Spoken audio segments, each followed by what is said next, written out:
Good morning. For those of you who know Kopin, we're best known for our OLED and LCD micro displays. As a company, we're entirely focused on head-worn wearables, and what we've certainly seen is that one of the critical missing pieces of great head-worn devices is a good user interface. So that's what I'm here, a good voice interface. So that's what I'm here to talk about this morning. For the human-to-machine interface, we've come an awfully long way in the past, say, 35 years, from the very, very tactile keyboards, now more and more toward the voice interface. And it's clear that voice interface has some considerable advantages over the touch-based interfaces. It's better when it works. So first and foremost, a voice interface is hands-free and it's eyes up. And that brings some huge advantages. First, it's easier. You don't have to take a device out of your pocket or turn to some other device and focus your attention on it. Second, it's a lot safer because of that. You remain aware of your surroundings the whole time that you're interfacing with your device. And it's much faster. You know, the typical, a good texter, for example, will text maybe 40 or 50 words per minute, but we speak about 140 or 150 words per minute. So it's faster. And on top of that, it's much more of the moment. There's no physical barrier to expressing your thought or your idea. You just say it. And from that standpoint, it's much more fluid. It's much more natural to use. So as I said, a voice interface is much better. It has these advantages when it works. If you're anything like me, that's what your relationship looks like today with your voice interface. And maybe I'm sharing a little bit too much here, but I'm currently in a little bit of a spat with my voice interface on my phone. I haven't talked to her for about 3 days, and it's because she hasn't been listening very well lately. And so I think we've all experienced that kind of issue and frustration. A voice interface is wonderful when it works. You say it, and voila, there it is. It's incredibly frustrating when it doesn't work. And so while I know my behavior toward my phone and my voice interface is completely irrational to get frustrated or have that feeling toward a machine, it's also irrational because the issue really is not with the voice interface itself. And so whether you use Siri, Google, Alexa, Cortana, Nuance, any of the devices, any of the speech engines are actually very, very good at what they do. And they're getting better all the time. The issue is when you give each of these speech engines a good, clean voice signal, they do their job very reliably, very well. The issue is really not their fault. The issue is noise. Noise is the problem. When you encounter your speech interface not working well, it's almost always because of noise. The world wants and needs a reliable voice interface, whether it's home, whether it's at work, for IoTs, whether you're in the car. It doesn't matter. You want a speech interface that is reliable and that you can count on when you're working with it. All of these applications can benefit from what I talked about before, the hands-free, heads-up, natural and fluid elements of a voice interface. And each one of these application spaces has its own needs and requirements that need to be considered when designing products for the specific use case. They're in different noise environments. They have different methods of how they're worn, how they're used, and where they're used that need to be taken into consideration. So let's focus down on speech recognition today. And as I said at the beginning, Kopin is very, very focused on head-worn wearables. And so that's where I'm going to concentrate here. So let's look at how speech recognition works today in head-worn wearables. In working with our customers, we've worked with and tested many, many, many head-worn devices. And basically, here's where they stand today. Speech recognition, or ASR, today in a quiet environment typically is anywhere between 90 and 92% accuracy rate. When you start to introduce noise, which often in our lives there is noise, whether it's in a work environment or whether we're at a restaurant or on a busy street, the performance drops off dramatically. And again, typically we see somewhere between a 40% and an 80% accuracy rate in even moderate noise environments. And obviously that is somewhat dependent upon the specific type of noise, the specifics of the device, and that sort of things. But we find that it all lands somewhere within this range. And so you have to ask yourself, is that good? I can't think of any other product that I would ever use where if it worked 90% of the time, I would accept it. If you got in your car and it started 9 times out of 10, you wouldn't keep the car for very long. So the good news is it's gotten better over the past several years, and it continues to get better. But it's got to get really, really good for people, whether in the work environment or in the consumer environment, to really embrace a voice interface and rely on it as their main interface with their devices. So what's required to earn a customer's love of their voice interface? And there's a couple of critical things. So the first is a great product design. Now, when I'm talking about voice interface, that may seem a little strange that I'm highlighting great product design, but that is a critical feature in a great voice interface. At Kopin, our CEO, John Fan, has 5 rules for developing great AR headsets. The first one of them is human first, technology second. And so what that means is, first, for something that I'm going to wear on my head, it needs to look good. If it looks ridiculous, I'm not going to wear it. And second is to make the technology as transparent as possible to the user so that they don't have to think about how they interact with it. They don't have to use their hands to interact with it. Make it as simple as possible so it's as fluid and natural for the user as possible. And one other thing about the industrial design is in the enterprise world, we find that our customers often sort of dismiss industrial design and say, oh, it's for work use. Of course they'll wear it. That's not true. In work, people still care about how they look. We do a lot of work with the military, with law enforcement, and even those folks who you wouldn't think would care, they care. They want what they wear on their head and on their body to look good. So don't underestimate that on the enterprise side of things. The second critical piece to earn a customer's love of a voice interface is certainly reliability. If I can't rely on it, it doesn't do me any good. If I give, for example, a speech text, but then I have to hold the device, look at it, and proofread it, and manually correct it, then what's the point of having a voice interface to begin with? I may as well just pick up the screen and type it myself. So it's got to be reliable. So the key question that we need to be asking ourselves is, how do we, in this industry, design devices that have better voice interfaces that our users are going to love?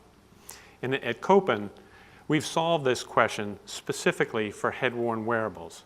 So let's take a look at that.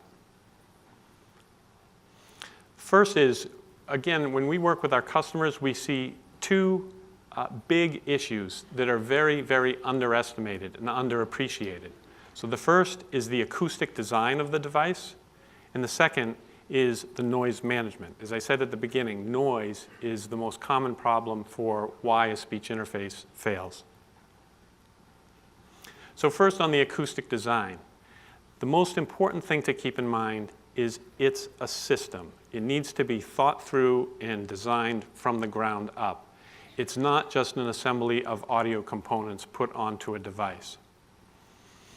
It's important also to recognize that the acoustic design affects that other item that I mentioned that was so important, which is the industrial design. Where you place your microphones and how close they are to the mouth and how they affect the industrial design of the product are very, very important to think through. And I'll talk a little bit more about that in a moment. The second piece here is it's very difficult to get the balance between the industrial design and the audio performance. They often conflict directly with each other. From an audio design standpoint, you want to have the microphones right down in front of the mouth, as close to the mouth as you can. But obviously, from an industrial design standpoint, the designers aren't going to like that so much. So there are trade-offs in debates that need to take place within the development team. And very important is to really understand the use case, who's using it, where they're using it, how they're using it, to be able to make knowledgeable decisions about those trade-offs. There's lots to consider, and no, I'm not going to go through all of this, but there's lots to consider in your acoustic design. And the two things that I really want to stress here are, number one, plan it from the very beginning. Make sure you understand the use case, make sure you understand your customers, get as much input from your customers as you can, then test it and revise it. If this is a first-generation product, you're not going to get it right the first time. So the sooner you plan it, the sooner you test it, the more you'll learn and the faster you'll learn to be able to iterate and get it right. We've seen that time and time again. The second is involve the right people right from the beginning. As I said, there's trade-offs that need to be made. So you need to get your marketing people, who are the ones who are worried about the customer view of it the most, your marketing people, your audio engineers, your electrical engineers, and your industrial designers, all together to work through what trade-offs you're going to need to make along the way. The second underestimated issue that I talked about, that again we see this with the customers that we work with all the time, is noise management. And I call it noise management specifically rather than noise cancellation, because it's more than just noise cancellation. So in short, today's noise management systems generally fail. That's why, as I was talking about at the beginning, that part of our voice interface that we hate, the failures are generally because of noise. And there's a few misconceptions that we see all the time as well. The first is that folks believe that a higher SNR leads to better voice recognition. It doesn't necessarily lead to better voice recognition. And similarly, folks believe that better voice quality for human-to-human communication also leads to better voice recognition. That is sometimes the case, but it's not always the case. And so the key here is to look beneath that at the typical noise cancellation software. Yes, it creates a higher signal-to-noise ratio, and often it improves the qualitative human listening performance, but it also often introduces distortion to the voice signal. And so as humans, that's okay for us to process. We usually filter that out in our unconscious that we're even doing so. So it still sounds good with the higher SNR. But when a machine is what's listening, that doesn't always translate to better, more accurate speech recognition. And so it's important to really understand not just the human listening aspect of this, but how a machine will hear the voice signal. And so at Kopin, we've developed what we call the whisper technology. And again, this is us focusing on that missing piece that's required to make great head-worn wearable products. So we designed this specifically to deliver reliable speech recognition even in the very noisy environments that as consumers we find ourselves in, and very typically in the work environment is often very noisy as well. And what we find is, depending upon the type of device and the specifics of the conditions, is that we typically get anywhere from 2 to 4 times better speech recognition accuracy. That's a huge difference in terms of a user's satisfaction with the product and the frustrations that they have to go through to use the product. And moreover, that type of better performance is in significant noisy environments. So anywhere from 75 dB, which is maybe a very busy, loud office environment, to 80 to 85 dB is a noisy city street or a typical restaurant environment. 90 dB, sustained 90 dB, you need hearing protection to be in that. So that just gives you a framework for how loud this is. And our belief at Kopin is that's the real world. That's where we live. And so the speech interface has to be able to perform under those conditions. Our technology, it works with any speech engine, any operating system, any processor platform. That really doesn't matter to us. So I won't go through all this, but the core of the Whisper technology is really how we take a holistic approach to understanding the speech and the noise environment that the device is operating in. So we do dynamic analysis of the noise and the voice activity in the time, frequency, and spatial domains simultaneously. And we do that all at about 16,000, sampling that about 16,000 times per second. And so then the key to it is, once we have that information in modeling, is we use a unique beamforming method to maximize the SNR, but without introducing distortion. We use voice activity detection to differentiate the voice, and then we use what we've called the voice extraction filter, which is a proprietary Kopin technology, to separate the voice from the noise. So in essence, we really don't do anything to process the noise the way most noise cancellation systems work. We fundamentally differentiate between what is the voice and what is the noise, and we leave the noise behind while we extract the voice. And the result of that is that we are able to then feed the speech engine a nice, clean, linear voice signal that it's able to understand. So I'm going to show you a video, about 30-second video, and I need to explain it a little bit up front, because essentially all you'll do is you'll see me and you'll hear a lot of noise. And so I'm wearing a pair of AR glasses that have 2 microphones built in and our Whisper technology. And there's a noisy, I think it's an 80 dB babble noise in the background. And what you'll see is I'm holding a Surface tablet.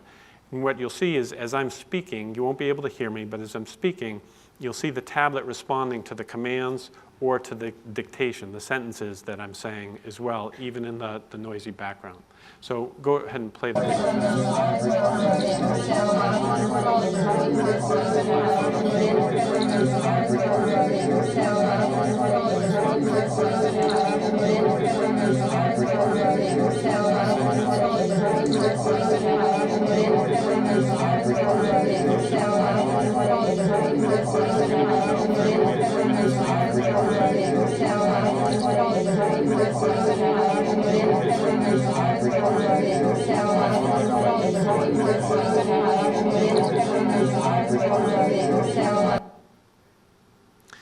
So from Kopin's view, that's how a voice interface should work. It should be robust enough to be able to operate accurately in that kind of a noise environment. And I think you'd agree that, in your experiences to date, that's probably not the case. So in closing here, I want to read for you a quote from Andrew Ng, the chief scientist at Baidu, from a year or so ago. What he said is, as speech recognition accuracy goes from, say, 95% to 99%, all of us in the room will go from barely using it today to using it all the time. Most people underestimate the difference between 95% and 99%. And I couldn't agree with him more. You think of that in terms of your own life and the device that you use, you want it to work reliably, and when it does, you love it. So as you plan your products and develop your voice interface, if you want to take your customer experience from this, what it is today, to something that looks more like this, we'd like to help you. Please come see us. We're at the booth here out in the exhibit hall, and we'd love to help. Thanks very much.